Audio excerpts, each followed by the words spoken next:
Notre régime de retraite repose sur le principe de répartition. Sur chaque salaire, le salarié et l'employeur paient des cotisations qui servent à verser les pensions d'aujourd'hui. Le niveau des pensions est défini à l'avance. Dans le privé, le calcul se fait sur la base des 25 meilleures années. Dans le public, on prend en compte les 6 derniers mois. Le gouvernement Macron envisage de transformer ce régime en un régime à points.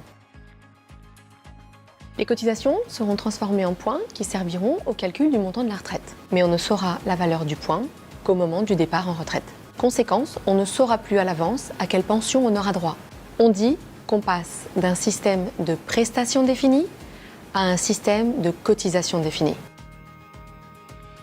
Le taux de remplacement, c'est le pourcentage de revenus qu'un salarié conserve quand il part à la retraite. Ce taux dépend du nombre de trimestres cotisés et d'une surcote ou d'une décote. La surcote ou la décote font partie d'un système de bonus-malus qui prennent en compte l'âge de départ en retraite et le temps passé à cotiser. Selon le Conseil d'orientation des retraites, le taux de remplacement est d'environ 75% dans le public et d'environ 50% dans le privé. Une différence qui s'explique parce que le régime de retraite des fonctionnaires fait office à la fois de système de base et de complémentaire, alors que dans le privé, le taux de remplacement est lui complété par les complémentaires, ARCO, AGIR. La logique voudrait donc qu'on augmente progressivement les cotisations. Or, le gouvernement et le patronat refusent et parlent même de les baisser. Résultat, moins d'argent à partager entre tous. Selon une étude du Conseil d'orientation des retraites de 2014, la pension moyenne des retraités